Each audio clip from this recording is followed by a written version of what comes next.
24 pounds. Yes, sir. But I have 3 brothers that are taller than me, and we're 1 inch apart. He goes 6'7", 6'8", 6'9", and 6'10". Now, I could blame this on my parents, who are both 6'2". But as I said, I'm from Plymouth, Massachusetts, for those of you who might have heard of the town. We have a little bit of a rock there. You might have heard of that. And we had a wee little boat called the Mayflower. Okay? But we had something there that many people didn't know, and that would be the Pilgrim Power Plant, which is a nuclear power plant. And I grew up close by, so what we tell everybody is we got bottled water from the power plant, and that's why I got so tall. Now, one thing I loved about living that close to a nuclear power plant was that it gave me 2 things. The height, obviously, but my favorite thing was I could cook a Hot Pocket in 3 seconds.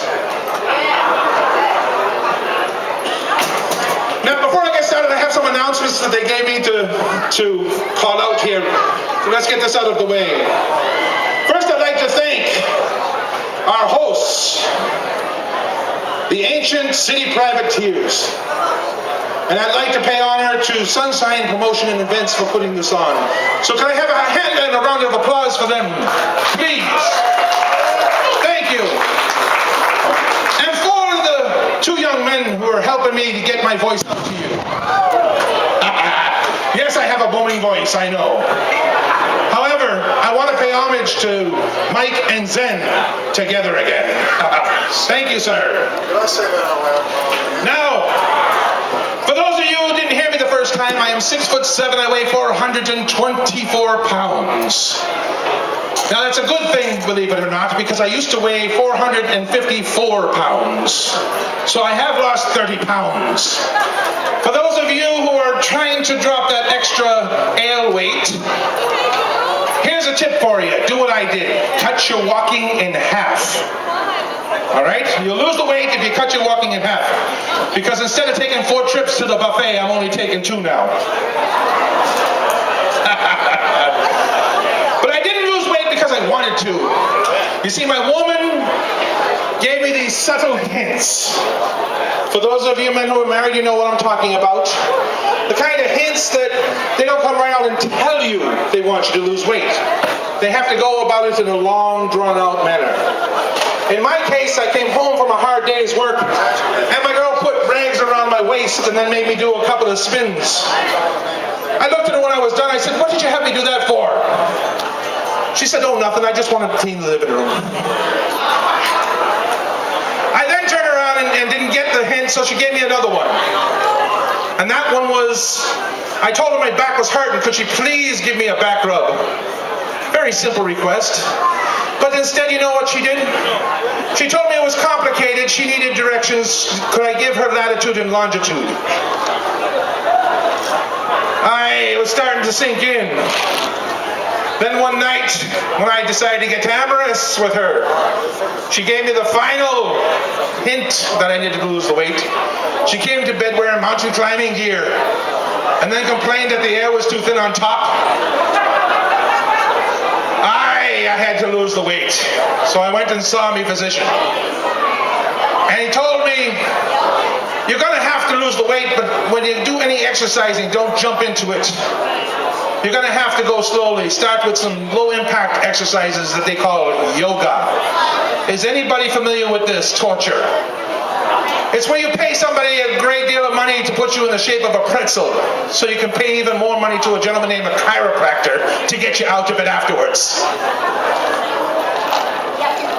But I can't help how I am, because you see, as I said, I'm the shortest of the 4 boys. We were big growing up. And dinner in our house was a contact sport. That's right. We would turn around, sit down to dinner and have a meal, and our evening meal would start with grace, of course, like this. "In the name of the Father, and the Son, and the Holy Ghost, whoever eats the fastest gets the most." So you can imagine how I am. I couldn't beat my brothers on height, so I went width. I believe I've won that challenge. Now, I have, as I said, some announcements. Let me finish those out. Apparently, someone has lost their pet.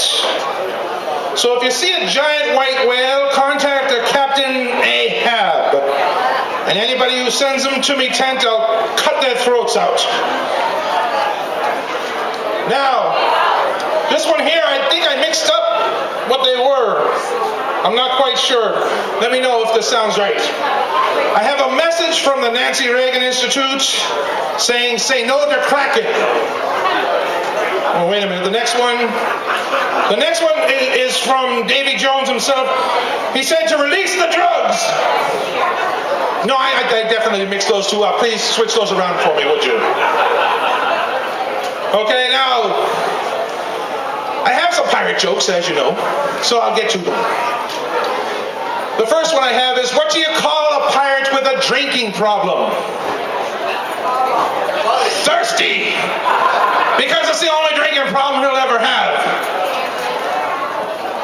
You've heard of the term salty sea dog, correct? But whatever happened to the A and the B dogs? You never hear about them anymore, do you?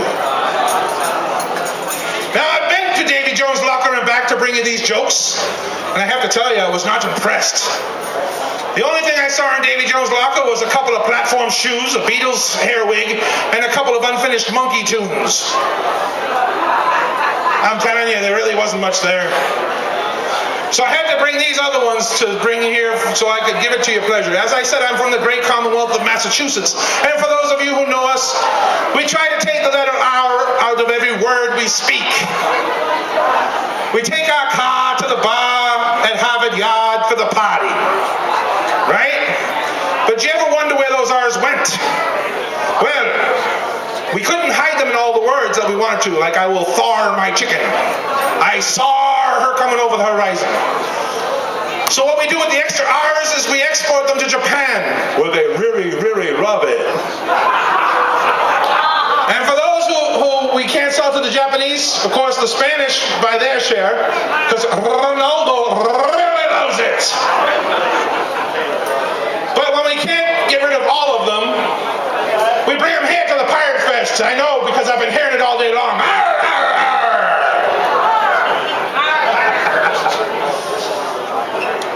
Now, there's a lot of musical talent here this weekend. I'm sure you've heard some of it. And before I go on as a pirate, I'm going to steal a song. It was written by Mike Cross in 1979. And I'll tell you, I would like you to all join me if you know this song. And if you don't, you'll be able to catch up on it with the chorus, okay? So please kindly indulge me while I start.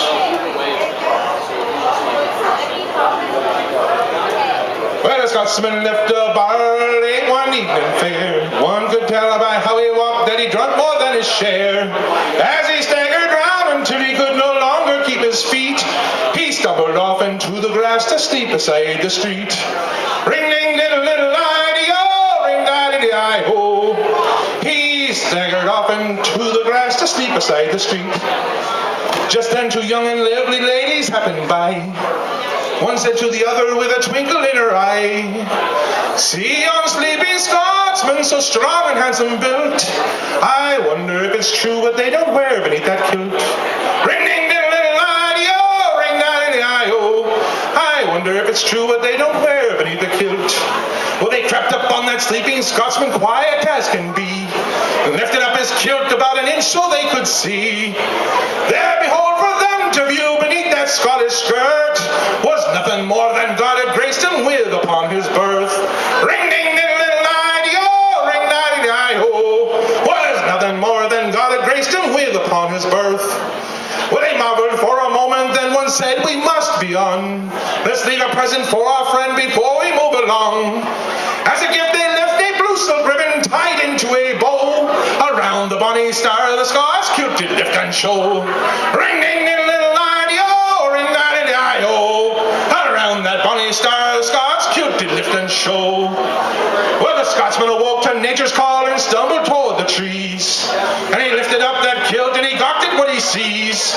In a startled voice he says to us before his eyes, oh lad, I don't know where you've been, but I see you won first prize. Ring ding diddle diddle I-D-O, ring di-di-di-I-O. Oh lad, I don't know where you've been, but I see you won first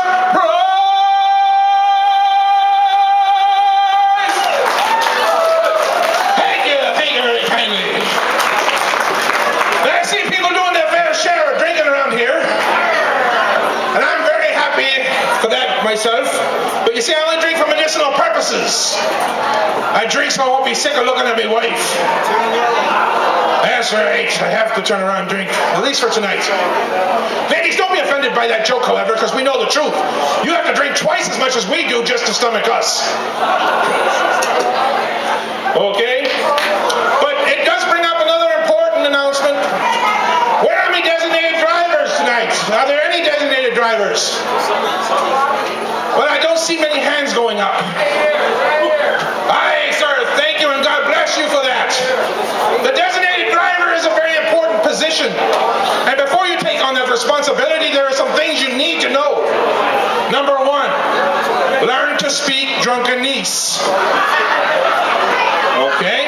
If you cannot speak drunkenese, that goes to number two. Get a drunkenese translator. That's the guy who's 4 shots of Jack Daniels behind the person you're trying to understand. That happened to me one night. A friend of mine came up to me completely in his cups. He was...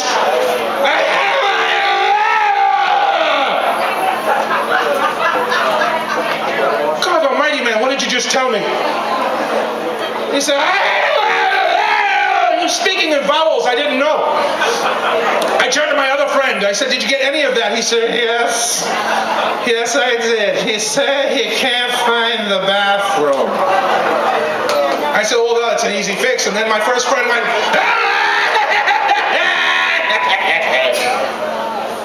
I said, what was that? He said, never mind. Rule number 3, do not use your own vehicle if you are the designated driver, especially if you have cloth seats. No, they're a good idea. But if you do use your vehicle, I have some other rules just for that alone. Number 1, make sure that you get the money for the gas up front at the beginning of the night. So that at the end of the night, when everybody has had their fill of drink, they'll forget they paid you and you can get paid twice. You can make money at this gig. Now I'll tell you something.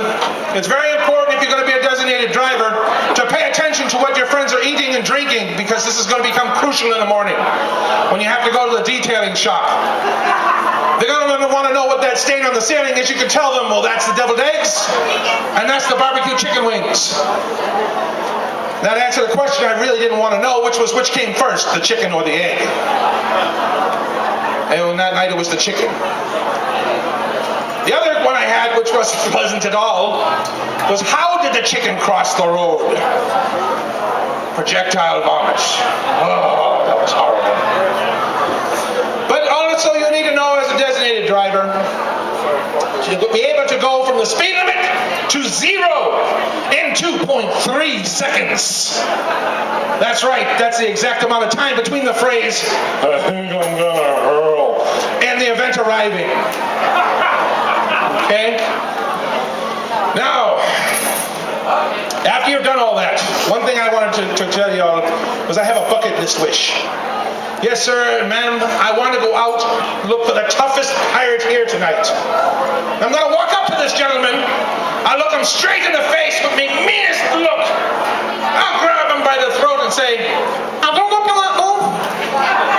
I don't look at that move. Would you please stop? Could you stop me?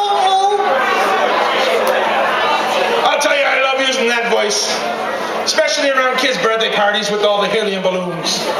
I'll walk around for an hour going, I'm okay, I'm fine, I'm okay, do not call for help. But if I should fall down, call Caterpillar, they're the only ones with the equipment big enough to pick me up. Oh, yes, I do enjoy being big. And I enjoy all the benefits that go with it, but there are some drawbacks. Me clothing was the first to go. Yes, me Fruit of the Looms now have all 5 food groups. Me Levi Strausses are Levi Stressed. And I used to get these clothes over at a place called Big Lots where they have Harbor Bay. Now I have Port Ocean. All right, now, I need your help, ladies ladies and gentlemen, would you do one thing for me tonight? Would you hold your hands out and bring them together just once? All right? Can you do it? Not many times, just once, all at once. When I count to 3. Okay? So 1, 2, 3. There we go. Yes, it's true. If I want to get the clap, I can come to St. Augustine and get it anytime I want. Isn't it true? Thank you for that. Now, as a pirate, I am not exactly the fiercest of ones. No, I am a lover more than I am a fighter. It's true. You know how most ladies like to have their men be a tiger in bed? Well, I'm not a tiger. I'm better than that. I'm the king of the jungle. I am the lion in bed. Because I lie about my size, my stamina, my...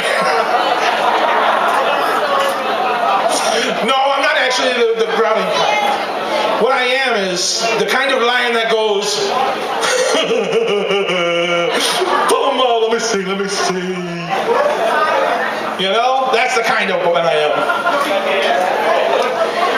I had a gentleman come up to me last night and ask about the gas money. Why would I need gas money when I can always drop a sail and sail away from here? Well, the fact of the matter is, you couldn't sail today if you wanted to. There's absolutely not enough hot air to fill the sails because the election is over. And that's my one and only political joke. We won't go there. Now, I noticed some gentlemen and a nice